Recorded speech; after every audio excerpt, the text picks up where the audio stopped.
Time to talk some basketball on this Monday edition of the SportsMax Zone. Two superstars of the NBA, part of a blockbuster three-team trade that sent shockwaves through the league at the weekend. The basketball world sent into a frenzy when it was announced that five-time All-Star guard Luka Doncic of 2024 beaten finalists, the Dallas Mavericks, had been shipped off to the Los Angeles Lakers in return for 10-time NBA All-Star Anthony Davis, the man who helped end a 10-year championship drought for the Lakers, winning in 2020. The shuffling of the superstar pack does not end there, as Sacramento Kings All-Star De'Aaron Fox has joined the forces with young French sensation and last year's Rookie of the Year Victor Wembanyama after being traded in return for two-time All-Star Zach LaVine, reuniting him with his former Chicago Bulls running mate DeMar DeRozan. Our NBA analyst, Alistair Albert, joins us to discuss the latest development and what it means for the rest of the season. Well, first of all, Alistair, welcome back to the SportsMax Zone. It's not often that we have the privilege of talking to you on the zone now. Let me get your reaction first to this shocking and what was a sudden development. It was an absolute sudden development. It really kind of sent shockwaves everywhere across the world, basically globally. But of course, the epicenter of everything was in Dallas, where the fans just went crazy. And, you know, everyone's just really surprised by a very historic, monumental blockbuster trade that went down. And of course, Luka Doncic heading over to the West, heading to play with his idol, someone who he's totally admired in LeBron James. He's now over there in Los Angeles, and Anthony Davis, of course, on the heading the other way to Dallas.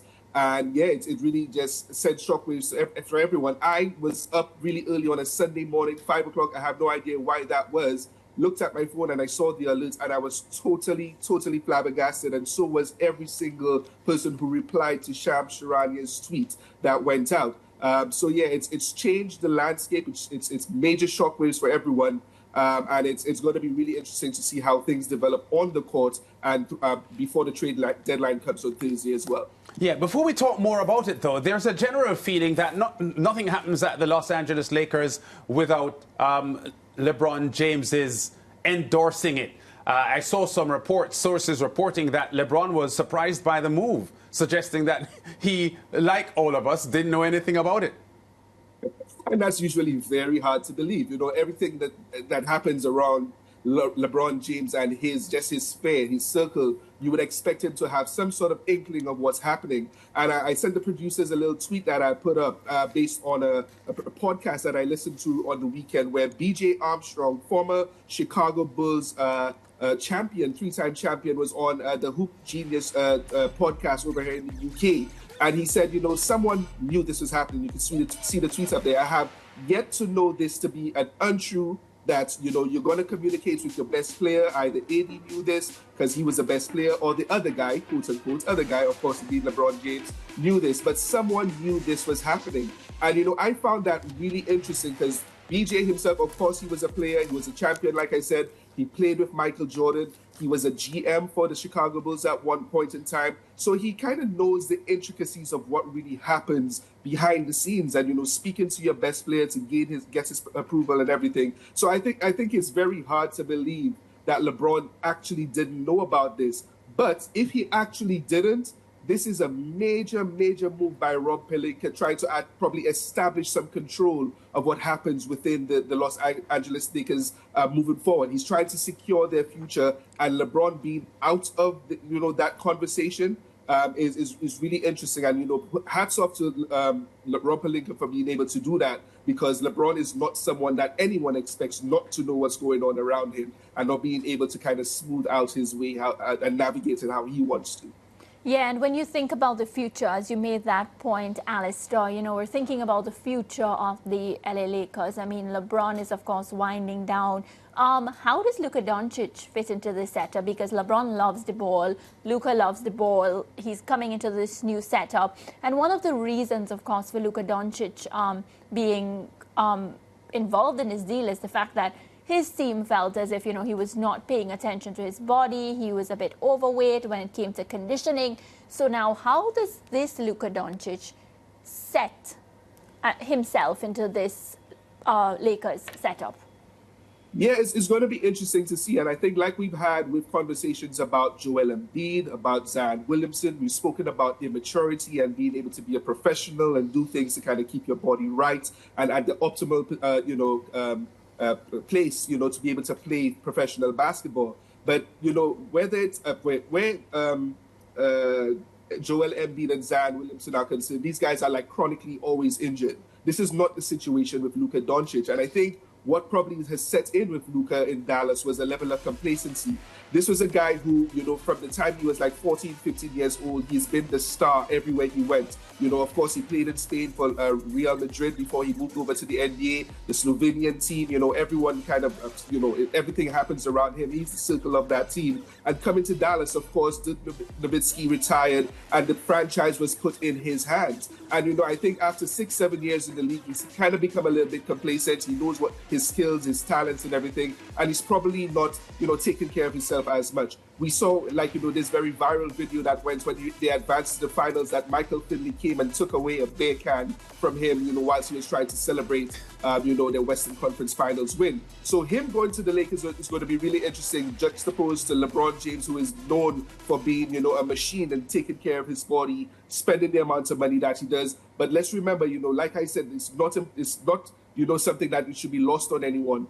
LeBron James was Luka Doncic's idol, growing up, and he's going to see LeBron do things, very up close. And, LeBron is going to probably be in his ear a lot more so, and probably going to get him into a mental capacity and condition for him to be able to perform at a high level. And, he's going to want to kind of show people, Dallas made an awful mistake in this trade, and he's probably going to come out, with a bang, and he's probably going to get his conditioning up. So I think there's a lot of explosiveness to come from Luka after this trade. Yeah, and, on the back of that discussion, let's talk about now the AD pair with Kyrie Irving. How does that one work out? Who benefits? Oh, yeah. I thought that trade was really interesting. And, of course, you see the people in Dallas, outside the stadium protesting and everything. And, I even came with my little, Texas outfit, my bolo tie, and my little cowboy hat as well, to be totally honest with you, because I see those people down in Dallas just messing around and hooting and hollering, really, protesting this trade. And, it's really, really difficult to see how Nico Harrison, the GM of this team, has actually, been slated for this. And, really and truly, it's one of two things. He's either psychotic for doing this trade or an actual genius because he got ahead of something which he thought was going to be very problematic for the franchise moving forward. So I think this is going to be really interesting. I think Dallas fans need to calm down, be a little less emotional about this. Of course, Luka is a major thing to lose, but AD himself is no slouch. This is a top 75 all-time Hall of Fame type player. Won a championship in 2020. Yes, he's 31, 32 years old, but, he has remarkable numbers across the board once he's healthy. We saw how good he was last season. And this season, he's missed a few games this year. But, he's a really impactful person. And I think playing alongside Kyrie Irving, a lob threat, defensively, and everything that he brings to the table, if he could stay healthy, I think is going to be really instrumental. And there's one more thing in terms of Nico Harris. He said, he believes defense wins championships. Yeah. So maybe he thought that, the finals appearance last year was probably the peak for the team as it was constructed. And he believes a more defensive input into the team with the magnitude of someone like Anthony Davis will probably be able to get them over the hump, whether it be within the next 3 to 4 years, which he classes as his long-term future for this team. Yeah. So let's see what happens. But I actually think it's a really good balanced team now, and fans should just kind of hold off and see what happens. Yeah, and I think we're forgetting Jason Kidd, who leads this team, and of course he and Anthony Davis has a relationship when he was involved in the coaching setup of the Lakers in 2020, I believe, when they won the championship that year. So again, the relationships are very, very crucial, because when you think about the setup, it's not as if Anthony Davis is going into an unfamiliar setup. A lot of pieces in the puzzle that, he's very familiar with.